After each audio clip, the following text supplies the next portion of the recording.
What's up? Welcome back to Nostalgia. Dave here with another podcast. What's going on in pop culture right now?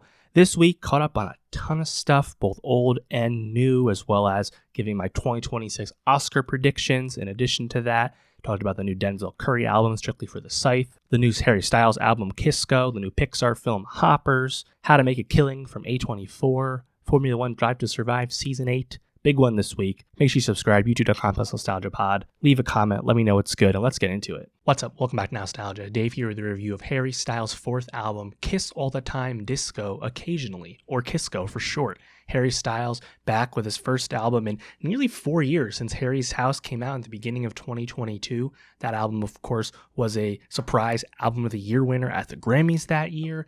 And Harry, at this point, is established as an absolute megalith when it comes to pop stardom. He has some of the biggest songs in the history of Spotify, of course, as it was off the last album. 4.2 billion streams on Spotify, good for the fifth most streamed song on the platform. He has numerous other songs with 2 billion plus, 1 billion plus streams. Harry is huge, and he's also using that stardom to be perhaps the face of the residency model when it comes to live performance. He's continuing this trend from his last tour and taking it a step further with numerous dates in a row at one location. 10 dates in Amsterdam, 12 at Wembley in London, 6 in Mexico City, and then an absolutely astounding 30 consecutive shows at Madison Square Garden in New York City. Of course, he's taking breaks in between, but this residency concept of having your fans come to you as you perform in the same location for an extended period of time is pretty interesting to see with pop stardom, and Harry is really leaning in. Harry Styles' fourth album, Kiss All the Time, Disco Occasionally, or Kisco, is a really intriguing sonic pivot for the pop star. While he's still heavily working with producer Kid Harpoon, this music takes a clear turn directly into electronic pop music. The ambient synths, the thumping bass,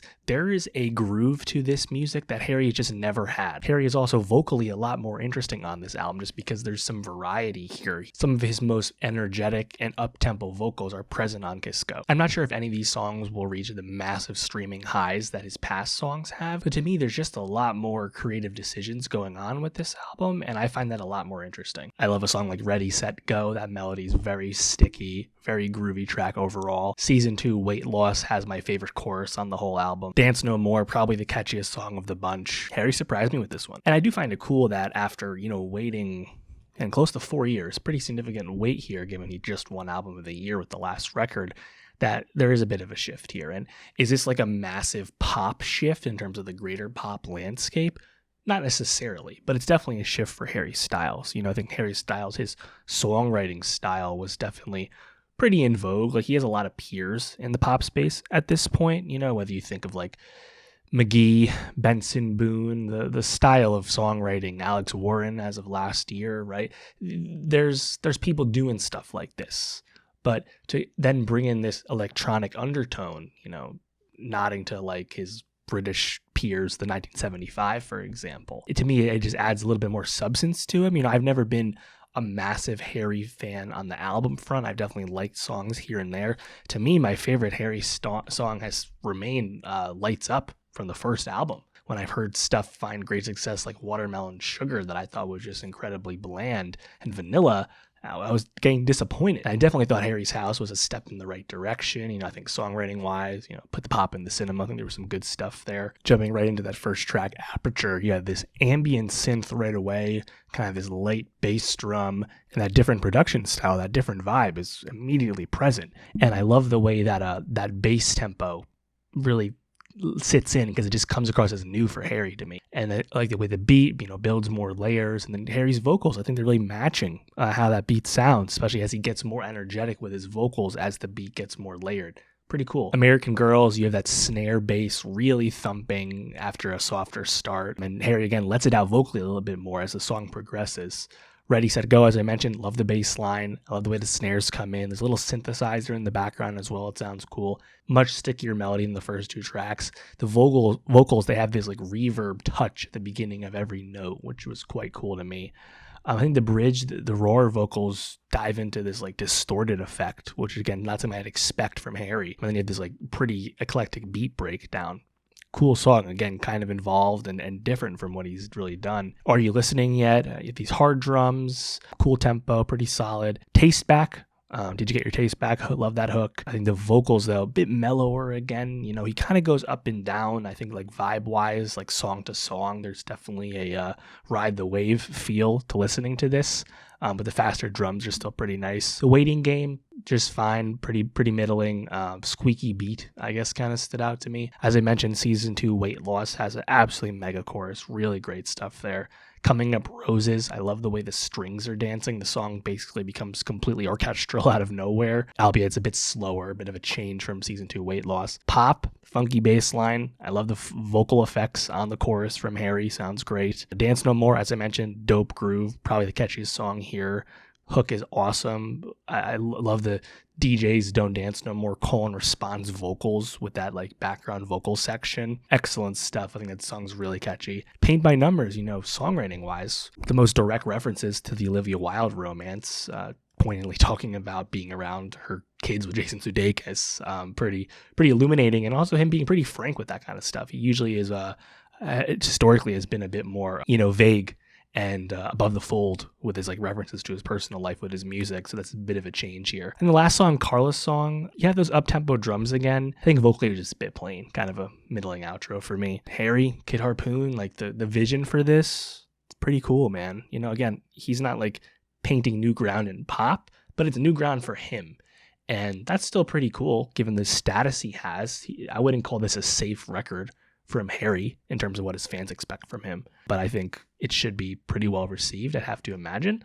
Let me know, though, what'd you think of Harry's 4th album, Kisco? What do you think of this sonic direction? Are you happy with this change? Let me know. And for more music reviews, subscribe, and I'll see you next time. What's up, Back Nostalgia? Dave here with a review of Denzel Curry's latest collab collective album, Strictly for the Sycthe. 13 years after leaving Raider Clan, Denzel Curry gives us Strictly for the Sycthe and this new collective, the Sycthe. This is a really short but sweet album, only 8 tracks, 30 minutes, a clear reverence to Southern hip-hop, which is not a surprise from Denzel given those Mischievous South mixtapes, his very clear reverence for 3-6 Mafia. Juicy J does make an appearance on this album. A$AP Ferg's inclusion here, independent of everything that's happened to A$AP Mob, is just a bit random to me, but there's still some stuff I appreciate here. Some of the one-off guests don't make too big of an impression, but I think Denzel, Tia Corinne, former Raider Clan member Kenyatta, all pretty solid. BK the Ruler as well is all over this project. Denzel has long developed an ability to give you different flows, give you different cadences, get more melodic, different voices. And with a collective album, he's able to really kind of flow in and out, let other people shine, jump in and make sure the song really hits home, really hits hard. It's cool to hear him be that type of MC. I'll be curious how formal this type of collective really is. Is this a one-off project? Is this something that we're going to hear a lot more of?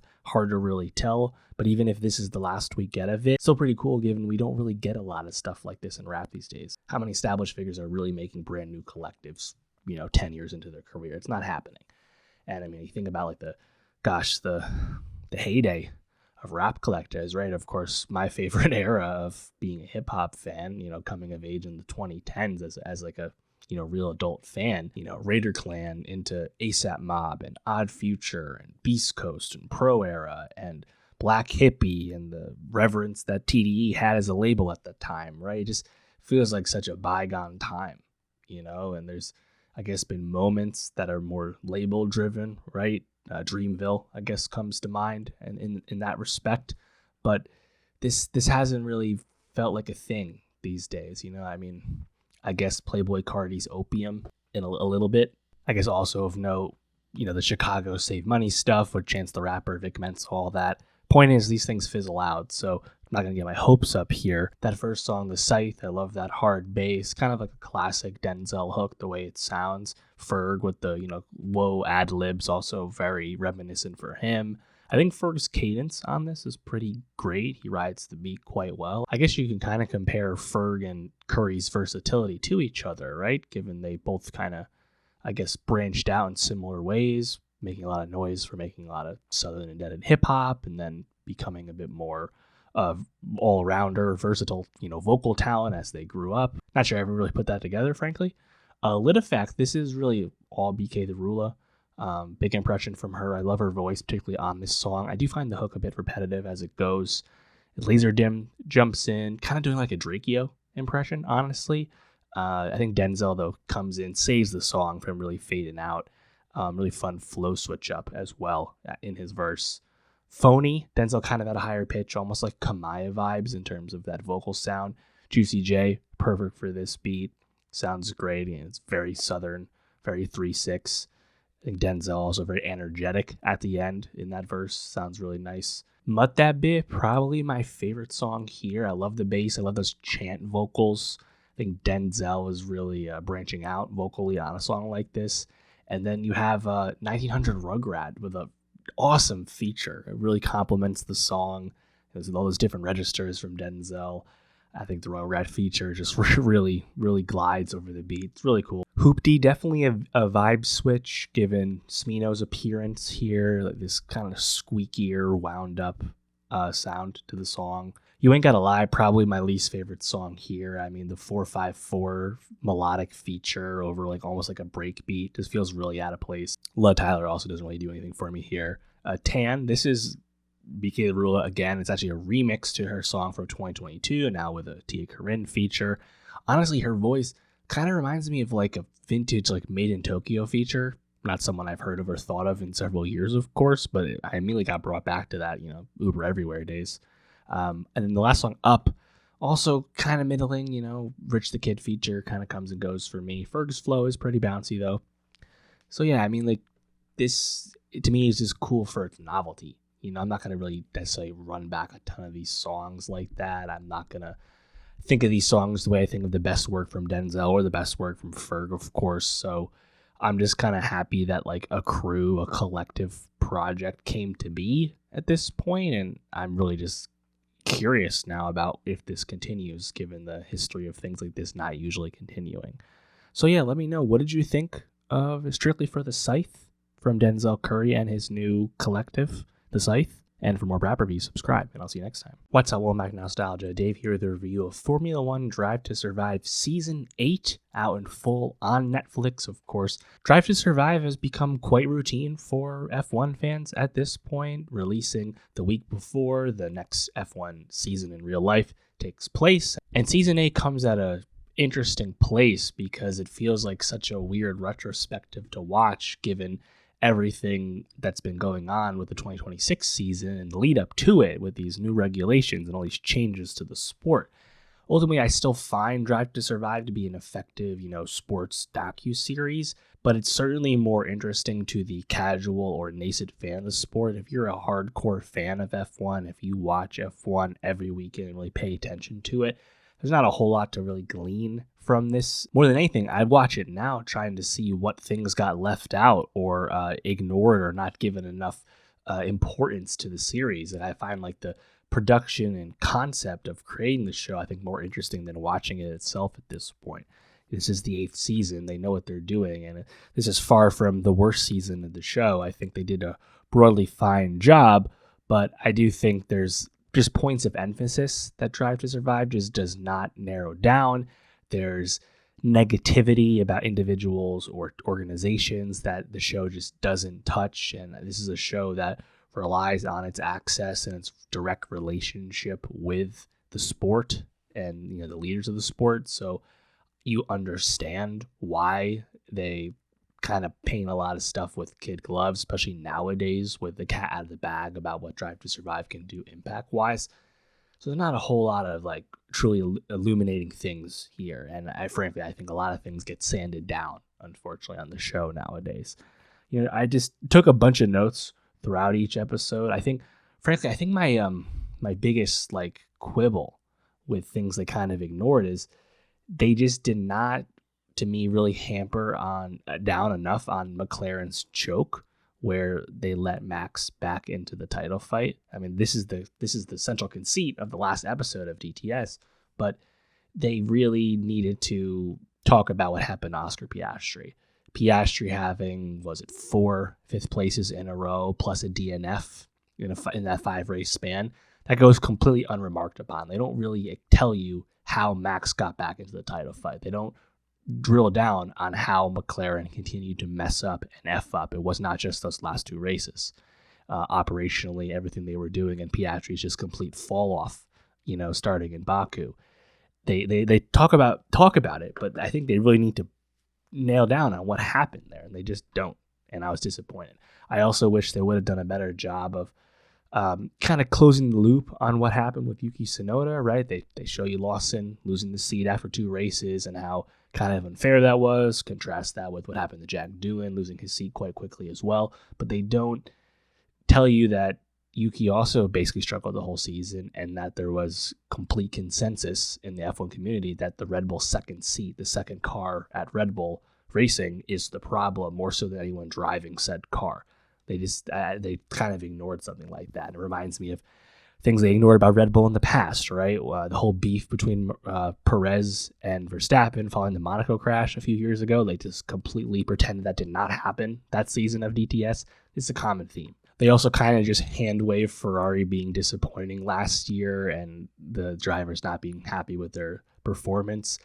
Did they talk about, the owner of Ferrari, the leader of Ferrari, John Elkann, calling out his drivers publicly and all the political BS that accompanies that team? Of course not. Of course that didn't come up. There's barely anything. Did Hamilton's dynamic with Adami, his now former race engineer, and how incompetent that was operationally, did that come up on the show? Of course not. Are these things dramatic enough to portray on this show and frankly interesting things to show, especially if you have any extra footage? Absolutely.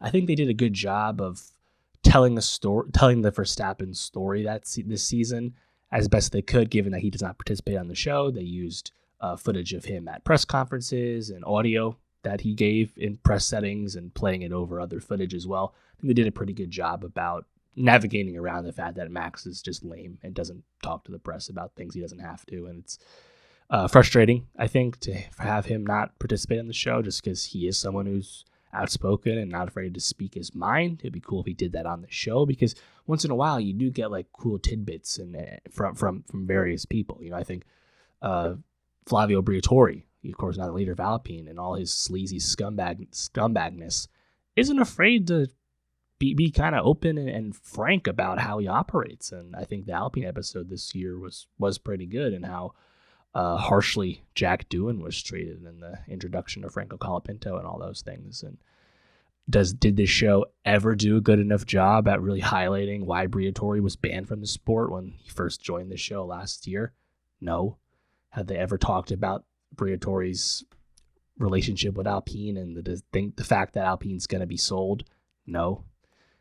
Will we hope that Drive to Survive Season 9, they talk about Alpine dumping their engine program and becoming a Mercedes outfit? We hope.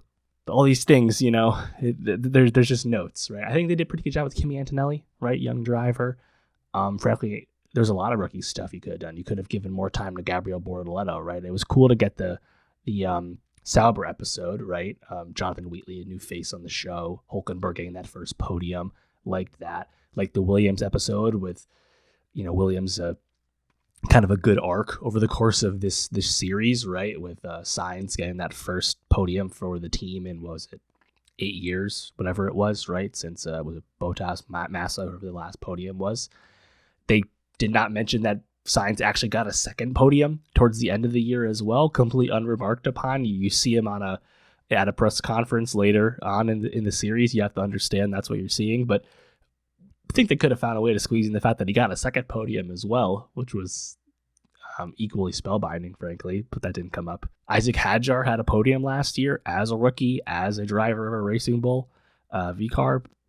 That would have been pretty significant, in my opinion. Did not come up. I liked Nico Rosberg as a talking head. Would have liked more of him talking about the Lando Piastri dynamic, given his experience, of course, with Hamilton in the early mid-2010s. Great to hear from Nico. I like him in general as a commentator because he's also someone who's not afraid to speak his mind and not afraid to piss anyone off. Someone who's got plenty of wealth. He doesn't need to kowtow around things. I appreciate that. I like the Horner stuff. Once Horner finally got excised and kicked out of Red Bull, I think Horner reading the text that Toto Wolff sent him, talking about their rivalry and their accomplishments as the leaders of the two most successful teams in the last 15 years in the sport, that was actually pretty illuminating, right? Because their rivalry has been a story of F1 on the show and in real life in general, and that was cool to hear him read that. I'll be curious if Horner has a relationship or role on this show next year.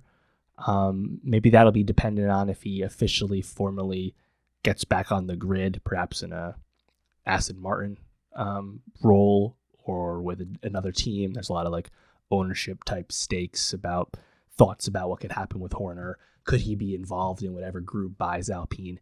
Maybe that will have to dictate it. But I think Horner's obviously one of the stars of DTS, right? Him and Daniel Ricciardo, of course, in the early days, like just kind of a avatar for speaking for the show. And obviously Horner, polarizing, controversial figure as well, but he's good for the show. That much is quite obvious. And I wouldn't mind hearing him talk about the sport this year while he's out of work. They showed the Piastri Kimi Brazil crash, but they didn't really talk about the controversy regarding that and who was assigned blame. There were people in the Piastri camp, people blaming Kimi. Would have liked more of that. No mention of Lewis Hamilton winning the China Sprint, the only win of any kind for Ferrari. Yes, it was only a sprint win. It would have been nice to see that portrayed, given that Lewis struggled the rest of the year. I don't know. You could have contrasted that with how the season went. Not sure. Also, they don't get specific, right? Like the reason Ferrari sucked last year and completely flopped is because they could not run their floor as low as they anticipated. So their car was just completely out of sync in terms of how it was designed. And like that level of detail just doesn't really ever come up. It's kind of just a chill show for me at this point. I think when I came to the sport, the first season I watched, when I came to the sport, the first season I watched was 2021, which was a great season to join, of course. And now that I've watched, this is coming up on my 6th season of watching absolutely everything with the sport. I get a lot less out of this. But when I joined in 2021, and I got to start with the beginning of DTS, the beginning of DTS portrayed the 2018 season. So I got to see 3 seasons worth on DTS of seasons I didn't watch in real life. So I got a lot more out of that. But now that I'm up to date on things, it's a little more glaring to me. Let me know what you think of F1 Drive to Survive Season 8. Do you have any thoughts on the series? Or are you more positive than me? Either way, let me know what you thought. What are your thoughts on the F1 2026 season? Will George Russell run away with it? Will Ferrari or McLaren, Red Bull develop well enough to catch Mercedes and their seemingly really powerful chassis and engine advantage, et cetera, et cetera? You want to get in the weeds in the comments, let me know. For more TV reviews, subscribe, and I'll see you next time. What's up, Welcome Back Nostalgia? Dave here with the review of How to Make a Killing, the new crime thriller film from John Patton Ford starring Glenn Powell. This film came out a few weeks ago and unfortunately really came and went, one of the biggest A24 box office bombs in a while, but I still wanted to cover it given I'm a big fan of Glenn Powell, who is by far the star of this movie. It's no surprise, but Glenn has really come on the last few years with bigger and bigger roles, and he's getting bigger and bigger looks. Following the supporting role in Top Gun Maverick, you had really 3 bangers in a row with the star turn in Richard Linklater's Hitman, Anyone But You with Sydney Sweeney, a surprise mega hit, and Twisters, where he also was tremendous. And since then, he's had 2 films kind of come back to earth, at least in terms of popular consumption. Last fall, we had Edgar Wright's The Running Man remake, which was a real big flop, not necessarily the fault of Powell per se. I think someone of Edgar Wright's stature should be a bit more embarrassed about how that movie panned out in the end. And then you have this movie, How to Make a Killing. A24, the second film from John Patton Ford following Emily the Criminal a few years ago, a movie I liked quite a bit. And this movie really came and went, opened really small, but you kind of know how this is going to go. Once this movie gets to HBO via A24's output deal, this movie will be seen by a lot more people. And people are like, oh, wow, I like Glenn Powell, and this movie's pretty good.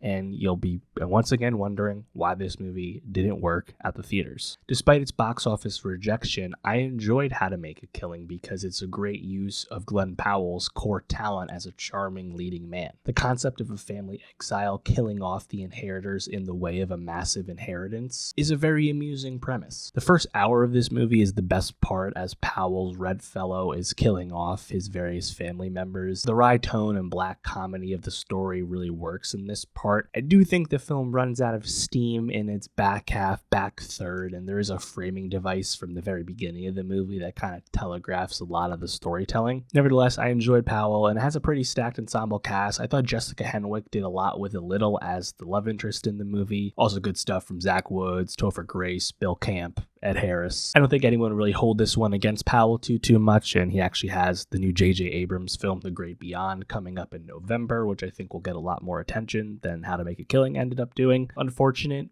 miss, but I think it'll surprise some people as they come across it. At the end of the day, I think Powell, with his shit-eating grin, is really right at home in a role like this. I did think Henwick and Powell had really great chemistry, honestly. Frankly, nice to see Jessica Henwick. I feel like she hasn't been in super notable roles in the last few years. Honestly, I'm trying to think of like the last thing that was really notable from her after like The Matrix 4. It's been a little bit. And as I said, that framing device, notably him in prison talking to a priest, literally narrating and dictating what happened. Kind of the framing device you like the least, right? It's like, oh, let's flash back and tell you what happened. You know, I'm not the biggest fan of that. I think if this screenplay was a little bit tighter and more sophisticated, you could have done away with that entirely and just taken us through the story, and there would have been a little bit more on the bone in terms of audience anticipation. Frankly, I think the strangest aspect of the movie is the Margaret Qualley character, where she's almost acting in a different movie, the way she's playing off Powell with her the way her character even works. I mean, it's weird to call her a plot device because she's barely involved in the plot, but just the performance, I think, tonally just feels a little bit strange. And I guess that's not too dissimilar from a lot of Qualley performances, where it either really works and serves the movie tremendously, like The Substance, for example, or it's a movie like this where she just seems kind of out of place, but it's not even necessarily her fault. It's just like I think the idea of that character and what it's doing in the storytelling doesn't really make a lot of sense, frankly. But yeah, shout out How to Make a Killing. Let me know what you thought of this movie. Better days ahead for Len Powell at A24, we have to imagine. For more movie reviews, subscribe, and I'll see you next time. What's up, Mac Nostalgia? Dave here with a review of Hoppers, the new animated film from Disney and Pixar, directed by Daniel Chang, a longtime Pixar veteran, making his directorial debut for the studio. Hoppers is, of course, following Pixar's film last year, Elio, which was a big box office disappointment. Pixar in general has come to encapsulate the challenged state of movie going when it comes to original animated fare, and of course contrast that with the megalith success of Zootopia 2 the past few months, of course becoming the highest grossing animated film out of Hollywood, surpassing Pixar's Inside Out 2 from just a few years ago. There's a haves and have-nots aspect when it comes to getting families out to the theater to see original animated movies. Disney Plus probably has been a big factor in keeping people at home for Pixar specifically. We're hoping that'll slowly be changed over time with these larger windows, and I think Hoppers has a chance to help with that and be a bigger success, not a massive hit of course, but hopefully another step in the right direction, because I do think the movie's pretty good. Hoppers is a success for Pixar because anthropomorphic animals continue to really work in animated fare. Whenever you're portraying animal society and dynamics and taking us directly into that storytelling, it lends itself to a lot of really amusing creativity. And Hoppers throws a lot at us. A college student hopping her brain into a robot animal and thus communing with actual animals, learning all about their customs and ways as they move their habitats out of the path of a new highway. The dynamic between this student Mabel and the actual beaver George, who is the king of the mammals, lends itself to a lot of heart. And this film, there's some really fun and creative set pieces, some fun twists. Is there anything super unpredictable about the story? No. Is this still a largely smaller in scope, smaller in ambition style of Pixar storytelling? Yes, but still a pretty solid movie. And if we can take our reverence for the best of the best Pixar movies of yore and just analyze Hoppers on its own terms, it's a pretty good original movie. I do think it lends itself to a sequel, which Disney and Pixar would love to happen. I'll be curious if this movie really stands the test of time for Pixar or it gets swallowed up quite quickly by the upcoming Toy Story 5. We'll find out. But if they're going to keep making, sequels to their best stuff, right? Making a Toy Story 5 after Toy Story 3 and frankly Toy Story 4 were great endings for those stories, for those characters, right?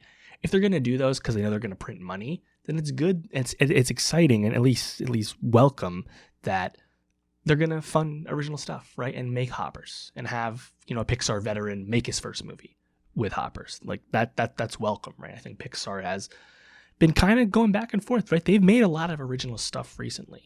It's just that they haven't had an original film become a massive hit since Coco. And that was 9 years ago at this point, right? So I do feel like the pandemic has really changed Pixar in a negative way, just because streaming and Disney Plus really cut the legs out of these movies at the box office. And there's been some stinkers, right? I think Elio last year wasn't the best, and Lightyear really flopped despite being a offshoot of Toy Story after all. They haven't made their best stuff. I think creatively Pixar is not what it was, but there's still a lot of things to recommend, right? I think Soul, for example, is still really special. And we know they can really deliver with a sequel. Look at what Inside Out 2 did. So I'm hopeful for Hoppers. And again, I think this could be a Pixar franchise if this movie does well enough. It's going to do okay at the box office to start. We'll see how it legs. I mean, Elemental, for example, opened small but really legged out, and that's a movie I like quite a bit. I think that could get a Pixar sequel. I'm hoping Hoppers has a similar life. There hasn't been a lot of kids fare of big style and scope since Zootopia 2. I know the GOAT basketball movie came out, but there's some runway for Hoppers to do really well until the Mario movie comes out in a month. So we'll see. But yeah, I think just there's some fun cleverness here, right? I think it doesn't really waste any time dispensing with the pleasantries. You really got to get into the mix here, but kind of classic Pixar conceit of something really well-intentioned being displayed here. Yeah, kind of like nice message, right? In this case, we have a city that's encroaching on animal habitats. We learn about this sleazy mayor, voiced by John Hamm, installing these voice boxes in fake trees that emit a pulsing sound that's irritating to animals but cannot be heard by humans. And Mabel, via this robot beaver that she stumbles across from her college professor, is able to ingratiate herself with the society. And I think it's really fun when we learn about, as at the pace of the story, as we learn about the mammals all living together and the concept of pond rules and the beaver King George, voiced by Bobby Moynihan. And that's all really fun, light, and nice, right? Again, just chilling with animals, having them talk to each other. It's like, catnip for animated movies. And the movie kind of takes it up a notch when we, learn, unsurprisingly, that there's a king for the other animals, not just mammals, right? So we meet the reptile and the amphibian and the insect and the bird and the fish, king and queens. And that makes for some really good stuff with the council. And then I was not expecting like the animals to necessarily fight back the way they did. The plot taking us into this kind of violent turn where the animals want revenge and want to squish, as they say, the mayor. They want to go kill the mayor. It lends itself again to a lot of crazy set pieces. When Mabel and George and the other and their allies kind of become at odds with the other mammals who have the squish on the mind, it lends itself to a lot of, I think, funny iconography, right? There's a lot of nods to the Birds film, for example, the horror movie. The way that a shark comes into play is absolutely outrageous and ridiculous, but really fun, really cool. I think that scene, that extended set piece with the car chase will be bonkers for kids watching the movie, I'd have to imagine. Dave Franco, his voice work as King Titus, I thought was a lot of fun, really great. I also like visually how they portrayed when Mabel is in the robot body and is able to see like a truly animated animal with their eyes and their mouths moving. And then when she's back in her human form and can't communicate with an animal, it looks like a normal animal to us with these more black, stoic eyes. And obviously we can't understand what they're saying. It was really good visual shorthand for where you're at in any given scene in terms of what you're watching and what the characters can and can't understand. Now, if Hoppers is able to open to 30 million plus at the box office this weekend, which seems to be on track to do, it would actually be the highest grossing Pixar film since Coco came out back in 2017. And there's a lot of caveats about that. Some of those movies went right to Disney Plus during the pandemic, but I think it still speaks to improvement and slowly strengthening of the brand. And of course, we'll see Toy Story 5 blow out the box office the way Inside Out 2 did, but to see some improvement on the original front, I think it is welcome. Now, Coco, did 50 million plus, and that was, 9 years ago with box office inflation. So we're a far cry from what Coco was able to achieve, let alone obviously the heyday of Pixar. But I'm hoping, that this again can have a kind of Elemental like tale. So we'll see. I'm definitely rooting for this, is because I do think it's pretty fun. I do think it's pretty quirky and light and has that classic Pixar message that you enjoy. And you would think the word of mouth would be pretty strong. It's actually gotten incredibly strong positive reviews. I don't know if anyone's necessarily calling this movie like a Pixar classic, but very few people are calling the movie bad. And that's a good place to be. Not everything can be your best. And I think this hopefully will get people excited to see the movie. And so we'll see how Hoppers does. I'm definitely rooting for the movie. Let me know, though, what did you think of Pixar's Hoppers? What did you like most about it? And for more movie reviews, subscribe. And I'll see you next time. What's up? Welcome back to Nostalgia. Dave here with my 2026 Oscar predictions. We're going to go through every single Oscar category this year, look at all the precursors, look at all the historical data, and make the best educated pick of who will win, and I'll also share who I think should win for each category. I think this is a race that's gotten more interesting than it was looking just a few months ago, and there's a lot of films here that I really ride for and enjoy, so looking forward to talking through all of this. Check the timestamps below for various awards as I'm going to get to them, and I'll recap everything at the very end, but I feel like we have to start with Best Picture just because the movies at the top kind of inform our discussion of everything. I know that's a little antithetical to start with the big one first. The nominees for Best Picture, just to recap: One Battle After Another, Sinners, Hamnet, Marty Supreme, Train Dreams, The Secret Agent, Frankenstein, F1, Begonia, and Sentimental Value. And leading the way of those movies is Sinners with 16 nominations, which is setting the new record for the most nominations for a film in Oscar history. The previous record was 14. We did add a new category this year with Best Casting, so of the old field, that still sets the record by one. 14 nominations was a long-standing record set by All About Eve and later tied by Titanic and La La Land, but now Sinners holds the crown. Frankenstein, Marty Supreme, and Sentimental Value are next up with 9 nominations, and Hamnet with 8. Those are the top contenders, I guess you could say. Now for the precursors I'm referred to here, namely the Golden Globes and the Critics' Choice Awards, they don't actually have much of any overlap with who votes in the Film Academy for the movies, but they are significant in the sense that they're part of an awards campaign. They're part of visibility for a movie, for a performer. So they have some significance, but in terms of being predictors, not necessarily. BAFTA does have more overlap, and then the most overlap would be with the Guild Awards, namely the Screen Actors Guild, the Producers Guild, and the Directors Guild, and the Writers Guild as well. So I'll be referring to those, but again, just keep in mind that the CCA, the Critics' Choice Award, and the Golden Globes don't have a ton of true predictive nature. I'm just talking about them more from an optics standpoint. That being said, with Best Picture, it's really been one battle after another this entire time, right? And in terms of actually winning Best Film Awards, it's basically been one battle this entire time. And that's why people were fearful that this would be another dominant type showing of award seasons past, a la Everything Everywhere All at Once, Anora last year, Oppenheimer, where basically one film gets anointed and more or less sweeps the field. And One Battle won Best Musical or Comedy at the Golden Globes, and then Best Drama actually went to Hamnet. The BAFTA went to One Battle. The Directors Guild Best Director went to One Battle. The Producers Guild went to One Battle. One of the most in sync awards you can look at is the Producers Guild winner and the Best Picture winner. Was it 90+% of the time it matches, and it's been very predictive of recent years. One Battle hasn't really lost any of these awards, and the only thing that really changed that was at the Screen Actors Guild Award, their Best Ensemble Award, the win went to Sinners, not One Battle. And that's where a wrench was kind of thrown into predicting here. As the Academy has gotten more international, the Screen Actors Guild is clearly a lot more domestic focused. In fact, not a single international performer was even nominated at SAG this year. SAG has only really matched half the time in the last, 6+ years or so. So also not super predictive. So I'm not seeing a ton of real evidence about why you would pick against One Battle After Another. There's just more of a narrative vibe feeling, and think about how excited people were to see Sinners get that kind of ensemble win.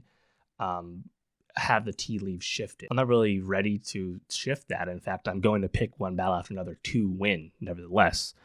Best Director, Paul Thomas Anderson has absolutely dominated with this, winning the Globe, winning the BAFTA, winning the Critics' Choice, winning the Directors Guild Award, which is also very predictive.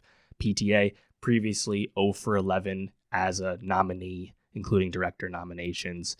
It's due. He has such a reverence and a history as a celebrated filmmaker at this point.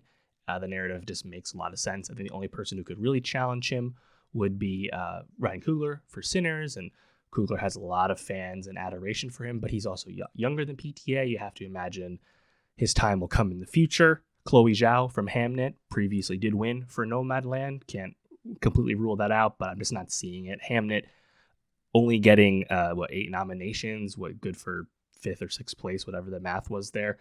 Perhaps a little underwhelming. I think originally people thought that if anything was to challenge one battle, it would be Hamnet.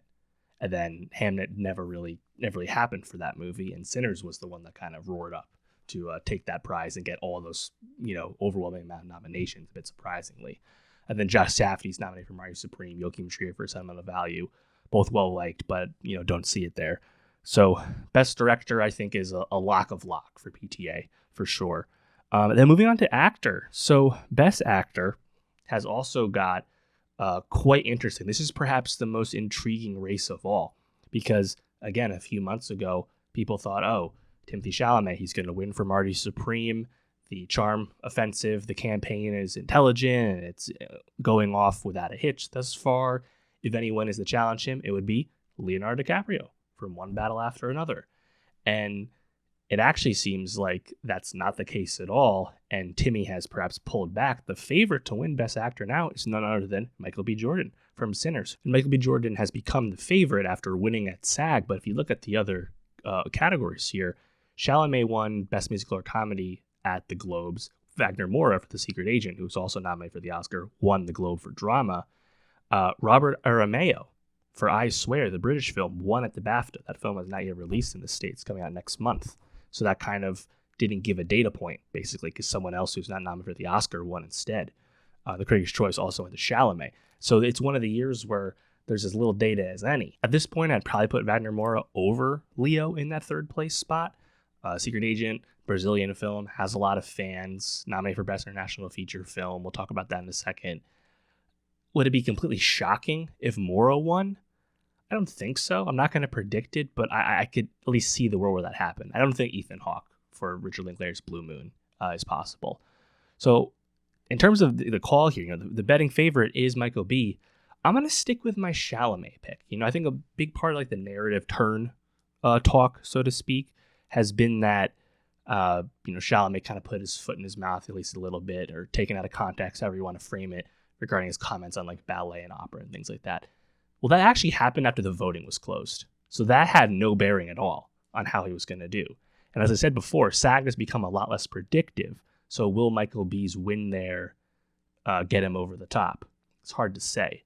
Now, if you think about the history of young men in Hollywood, usually young men do not win Oscars. Young women do. Ingenues do. We've seen that. Mikey Madison last year, another example.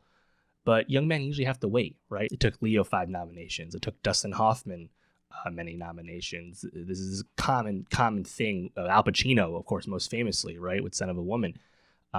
This is common. And now this is Chalamet's third nomination at age 30. Didn't win last year for A Complete Unknown, losing Adrian Brody. But we expect a lot of greatness to come from Timothée Chalamet, right? And Michael B. Jordan, I don't think he's ever been talked about as the caliber of actor as Chalamet, certainly the caliber of star. But he's a little bit older. Was older, late 30s, pushing 40. We know he'll probably work with Coogler again in the future and have great work ahead of him. But I could see people kind of narrativizing themselves into picking Michael B. because they know Timmy will be back. Basically treating him the way they treated Leo. It's hard. I could certainly see that narrative. I'm going to pick Timmy, though. I'm going to stick with it. That's kind of against the chalk at this point, but I'm going to go with Timmy. But I think this is definitely the most interesting of the races. Best Actress is probably the least interesting race of them all. You have the nominated Jessie Buckley for Hamnet, Rose Byrne for If I Had Legs, I'd Kick You, Kate Hudson for Song Sung Blue, kind of a surprise nomination, Renata Renzva for Sentimental Value, and Emma Stone for Begonia. Emma Stone, Oscar favorite, Academy darling, multi-time winner, just won a few years back for Poor Things. That is notable. But Jessie Buckley has completely dominated and won absolutely everything. Globe, SAG, BAFTA, Critics' Choice, smaller bodies. She hasn't lost. And I don't see how you could possibly expect that to happen. This might end up being the only win for Hamnet, which is probably going to be a little bit disappointing given how excited people were for them to be coming into the awards season. And I'm a big fan of Hamnet. That was my number 4 movie of the year. But I think that's how it's going to go. Rose Byrne did win the Golden Globe for Best Actress in a Musical or Comedy, for what it's worth. But yeah, this is Buckley through and through. Like PTA, it's a lock of locks. Moving on to the supporting actor fields, I think these also are pretty interesting and notable and a little bit harder to call. Best Actress in a supporting role, The nominees, Tiana Taylor for One Battle After Another, Inga Ixdottir Lilius, and Elle Fanning, both for Sentimental Value, Amy Madigan for Weapons, and Wunmi Masaku for Sinners. This is another one that's really hard to say. Tiana won the Globe, and note that there's only one supporting award at the Globes, even though they separate drama and comedy for the other categories. Strange. Tiana won the Globe. Amy Madigan won the SAG. Wunmi Masaku won the BAFTA, and Amy Madigan won the Critics' Choice. It's a true throw your hands up type thing, In a world, if One Battle truly dominates and wins 8 awards or something, you could see Tiana win, oh yeah, that was obvious. It's hard to say, man, because Amy Madigan winning for Weapons, there's not a great history of actor performances winning for films that aren't nominated for Best Picture, and Weapons was probably 11th or 12th on most of those ballots. Obviously did not get Best Picture nominated in the end. It's hard to truly pick Amy Madigan to get there just because I think it's unconventional, right? And that's why my pick is Wunmi Masaku for Sinners, which, her getting nominated in the first place, just like Delroy Lindo, was a sign of true strength for Sinners. A big part of them Sinners getting that high, nomination total. But something about the love for the movie, I think, could actually propel it in this category. It's a hard one to say, though. I don't have much of any confidence in this. If you have a take on Best Supporting Actress, please let me know. As for Best Actor in a Supporting Role, you have Benicio del Toro and Sean Penn, both for One Battle After Another, Jacob Elordi for Frankenstein, Delroy Lindo for Sinners, and Stellan Skarsgård for Sentimental Value. I think this is one where, again, the tide has kind of turned and progressed throughout award season. I think originally the One Battle camp seemed to lend itself more to Benicio del Toro, but that has really now come back around to Sean Penn, who has become the favorite in the category. In terms of who actually won throughout the season, Stellan Skarsgård won the Globe, Sean Penn won the SAG and the BAFTA, and Jacob Elordi won the Critics' Choice. Benicio, of course, previously won the Oscar for Best Supporting Actor for Traffic, 25 years ago. Sean Penn, also a 2-time winner.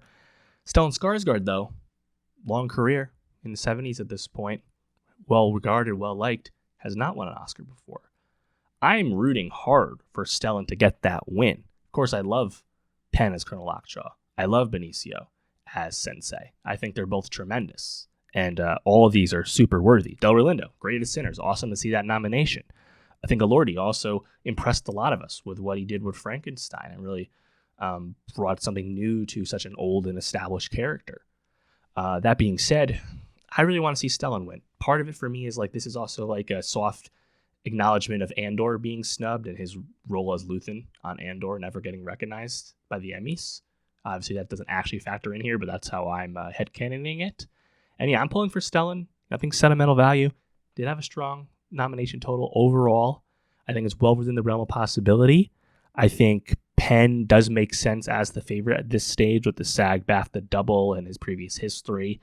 There's still a lot of admiration for him despite some of his personal life quirks. If Sinners just absolutely runs the floor and upsets and wins Best Picture, you could absolutely see Delroy getting it. But I'm going to go with Stellan as my pick and who I think should win, but, would not be shocked if I'm wrong here as well.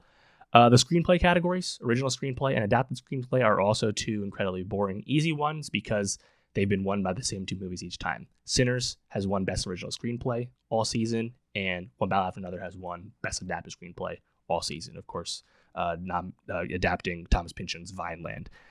No reason to expect that to change. They both won the Writers Guild Award for that, as well as the Globes and the BAFTAs and the Critics' Choice. Not much more to say. Very obvious. It'd be incredibly shocking if one of those did not win the screenplay category, and frankly would be, kind of a death nail for the Best Picture chances if that somehow happened, that random weakness all of a sudden, but that's not going to happen. Best International Feature Film, really good category overall. Could have been even better because my favorite international feature film of the year, No Other Choice, from Park Chan-wook in South Korea, was erroneously snubbed in this category. That's who I think should win in the Just World. But in terms of who actually was nominated, it was Just an Accident, which is officially from France, but of course is an Iranian film. Secret Agent from Brazil, Sentimental Value from Norway, Surat from Spain, and The Voice of Hin Rajab from Tunisia, technically, which is a Palestinian story. It was just an accident. It was touted to be a potential Best Picture nominee throughout the season. Jafar Panahi even thrown out in Best Director conversations. Neither of those happened. I don't see how you could pick it now to win this category when it's up against The Secret Agent and Sentimental Value, which both are Best Picture nominated. So it's really the choice between those two. And Sentimental Value has more total nominations, but it does feel like there's more juice behind The Secret Agent. Again, the Brazilian component cannot be overlooked. Think about what happened with I'm Still Here and Fernando Torres just a few years ago. It's hard, and I picked Stellan to win Best Supporting Actor, but I kind of feel like The Secret Agent has more juice in this category. It's weird. It's antithetical. It's hard to say, but it's definitely between those two movies. I'll go with Kleber Mendoza Filo's The Secret Agent as my pick for international feature film. Let me know what you think will happen in this one. Another one that's kind of hard to truly place. Best Animated Feature Film. This is another one that I think is pretty open and shut, but not a complete lock. K-Pop Demon Hunters won the Golden Globe. It won the Producers Guild Award. It won the Critics' Choice Award. But Zootopia 2 won the BAFTA. Also, the Annie Awards, kind of the Animation Society Awards, K-Pop Demon Hunters did win, but then the Independent Offshoot award went to Arco, which is also nominated in this category, alongside Little Amelie, or the character of Rain, and Pixar's Elio. It's got to be K-Pop Demon Hunters, I think. I think that's just the narrative is so strong. Zootopia 2, box office force, $1.8 billion. Lest we forget, last time around, Inside Out 2 from Pixar, box office force, $1.7+ billion, did not win. It lost to Flow, which was a very much smaller movie, right? I think that was the case people might have seen for Arca, but just didn't quite get there in the end. It's a movie I did like. It's K-Pop Demon Hunters. It's the phenomenon, right? And moving on to Best Original Song, K-Pop Demon Hunters is here again with Golden, of course, from EJ and crew. That's another one that is basically a lock to win. It's not a complete lock just because Sinners does have a song here. That would be I Lied to You. But Golden, in addition to winning the Globe, winning the Critics' Choice for this, also was nominated for, was it Record of the Year, Song of the Year? One of the two big four categories at the Grammys. This is a song, the rare moment where a song actually exists outside of the movie, but also serves an important role within the movie. This category usually largely sucks because credit songs and montage songs get nominated out of default status, right? I'm looking at you, Diane Warren, and all your nominations. So K-Pop Demon Hunters should be honored because it's the best of this type of category, and it will happen. And the process, K-Pop Demon Hunters, with getting 2 wins, will be the first animated non-Disney film to get 2 wins at a ceremony, which is pretty cool. Speaking of music, you have Best Original Score, One Battle After Another, Johnny Greenwood, Hamnet, Max Richter, Frankenstein, Alexander Desplat, Begonia, Jerskin Fedricks, and Sinners, Ludwig Göransson. It's going to go to Ludwig for Sinners, his 3rd win following Black Panther and Oppenheimer. He's just an industry darling at this point, multi-time Grammy winner as well. Obviously, established working relationship with Coogler at this point. Don't see much in the way of, surprise here. It won the Globe, it won the BAFTA, won the Critics' Choice. Pretty open and shut, if you ask me. Best Sound, I think this is a fun one, just because of who's in the mix here. You have F1, Frankenstein, One Battle, Sinners, and Surat. Surat, notable for its sound. People thought it actually could get into Best Original Score. Alas, it did not. Much like Challengers recently, electronic music-minded original scores seem to really struggle at the Oscars for whatever reason. I should note Surat actually made the shortlist for more categories than people expected, but yeah, ultimately I think it's going to just come up short. Sound is seeming likely to go to F1. Avatar did not make this category this time around, but F1 did win the BAFTA, and we did win the Critics' Choice, and that movie does rip, and is a Best Picture nominee. So yeah, I'll go with Best Sound for F1. It's not a lock though. I mean, Sinners could win this if Sinners just steamrolls. Same thing for One Battle. Would not be shocked. Also, looking at kind of a trio of other categories: Best Production Design, Best Makeup and Hairstyling, and Best Costume Design. All of those, the overwhelming favorite is Frankenstein, which won the BAFTA for all 3, won the Critics' Choice for all 3. Frankenstein, I guess, could win Best Sound as well if it just has a complete craft domination night the way like Mad Max Fury Road did. Hard to totally see that happening though, given that Guillermo del Toro did not get Best Director nominated in the end despite all the love for him. So I'm not going to necessarily pick that, but I'm not going to rule it out either. I should know for sound as well, the Cinema Audio Society Award, basically the Sound Guild, they did nominate F1, which I think is kind of closes the loop there. In terms of production design, Marty Supreme is here. Jack Fisk, that production design was incredible. That'd probably be my overall pick here. I'm not as big on Frankenstein as others, but you also have One Battle and Sinners in this category alongside Hamnet. So Frankenstein's not a lock to me. I just feel like it's going that way for whatever reason. Makeup and hairstyling, again, Frankenstein, very good makeup and hairstyling. I think it's pretty worthy, but it's up against Ugly Stepsister, The Smashing Machine, which I think was tremendous. The Smashing Machine, which was tremendous in how it changed The Rock, and Kokuo from Japan, which got a very rare international feature film down ballot nomination when it wasn't also nominated in Best International Feature Film. Pretty rare. I think that's also really notable for what it did with all the kabuki makeup and hairstyling. So certainly worthy to me. And Sinners is here, but I think Frankenstein is probably the pick. And then costume design, you have Avatar, Frankenstein, Hamnet, and Marty, and Sinners. Again, kind of the same thought. So we'll see about those. I would not be shocked if at least one of those three does not go to Frankenstein. It goes somewhere else. We'll find out, though. Best cinematography is a lock for One Battle After Another.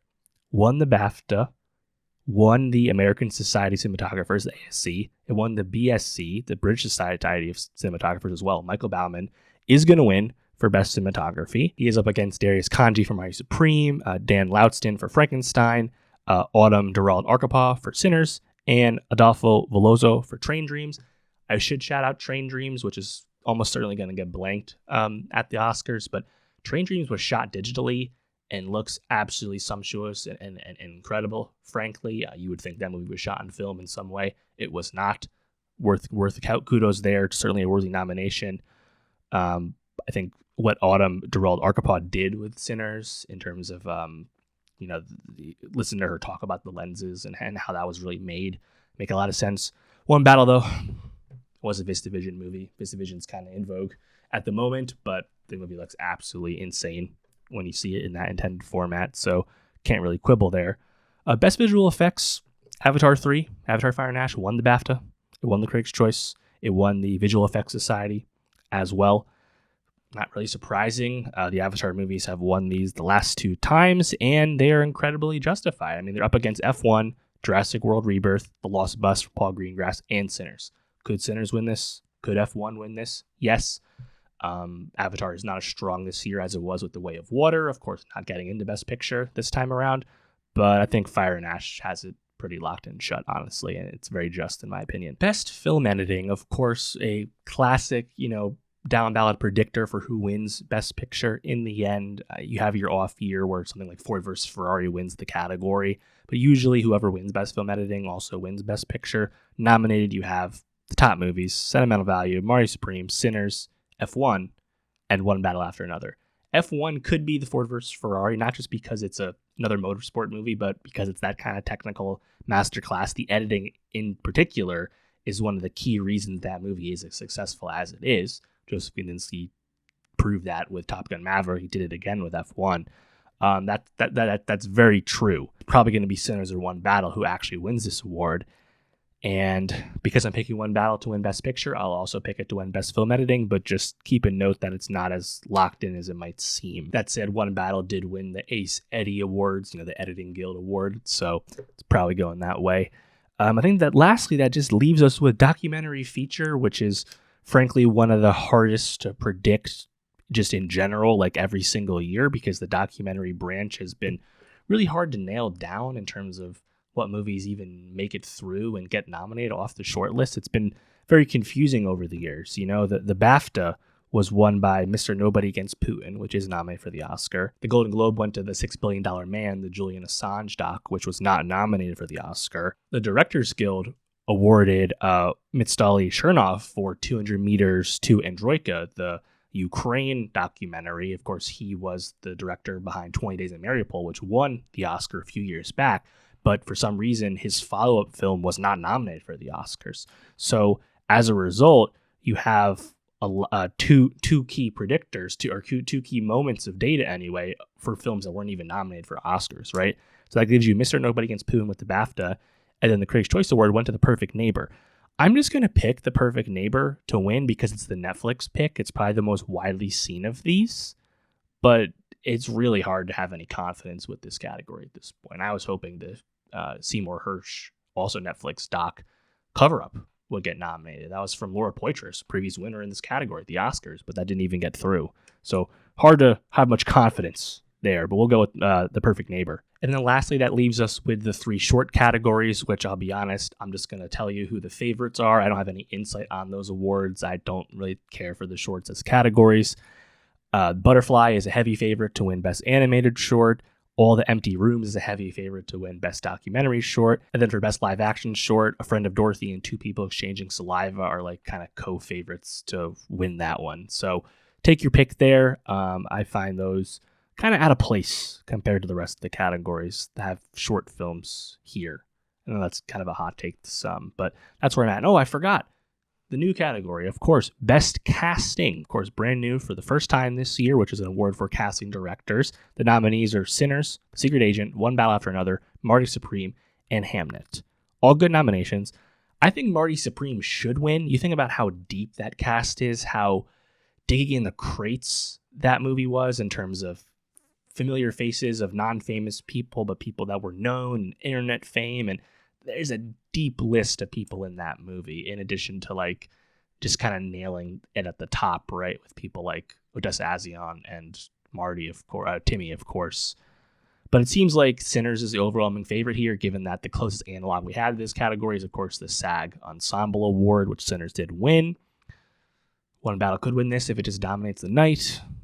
Secret Agent, perhaps in the mix, also another film with a deep cast. But yeah, I think it's prudent to pick Sinners here. But we don't have any data on this as an Oscar category. This will be the first time. And hopefully in the future, we get a Best Stunt Ensemble category. That needs to happen. Everyone's been beating that drum for a while. Hopefully we get there. But at least we got this one so far. So to recap here, my 2026 Oscar predictions, starting with the smaller categories, jump ahead to the end for the bigger stuff. Best Documentary Feature, The Perfect Neighbor. Best Production Design, Best Makeup and Hairstyling, and Best Costume Design, all to Frankenstein. Best Original Song to Golden from K-Pop Demon Hunters. Best Original Score to Sinners. Best Animated Feature Film, K-Pop Demon Hunters. Best Casting, Sinners. Best Sound, F1, Best Editing, One Battle After Another, Best Visual Effects, Avatar Fire and Ash, Best Cinematography, One Battle After Another, Best International Feature Film. I'm going with The Secret Agent. Sentimental Values, probably the favorite in this one, but I'm going to go with The Secret Agent from Brazil. Best Adapted Screenplay, One Battle After Another. Best Original Screenplay, Sinners. Both of those are locks. Best Supporting Actress, I'm going to go with Wunmi Masaku from Sinners, another one that's pretty hard to call. Best Supporting Actor, I'm going to go with Stellan Skarsgård for Sentimental Value, but I think Sean Penn and Benicio del Toro are in the mix as well. Best Actress, The Lock of Locks, Jessie Buckley for Hamnet. Best Actor, I'm going to go with Timothée Chalamet for Marty Supreme still. A lot of juice, a lot of buzz for Michael B. Jordan right now for Sinners, but I'm going to stick with Chalamet, the early favorite. Best Director, Paul Thomas Anderson is going to break that 0 for 11 streak and finally win his first Oscar. Very well deserved. And Best Picture, One Battle After Another will get it done in the end, despite the late-breaking charge from Sinners, which set the record for the most Oscar nominations of all time. Let me know, though, who do you think will win and who do you want to win this weekend at the Oscars? Let me know what you're rooting for, who you're rooting for, and make sure you come back because right after the Oscars are done, I'll be doing my reaction to those winners and what that means about the Oscars and film and inevitably what surprises may have come up. We'll get into all that. And of course, if you like movies, I've reviewed every movie I mentioned, minus those shorts, of course. I reviewed them as they came out. So if you're into keeping up with movies throughout the year, stick around and subscribe. And I'll see you next time. All right, that's going to do it for the pod this week. Next week, we're going to, of course, recap and react to what happened with the Oscars this weekend. I'm going to review Sycthe from Spain, which was nominated for Best International Feature Film. Also going to talk about the new Jack Harlow album, the new James Blake album, One Piece Season 2 on Netflix, live action. Plenty to get to. Make sure you subscribe. YouTube.com/nostalgiapod, linktree.com/nostalgiapod. See the links below. Leave a comment. Let me know it's good. And I'll see you next week.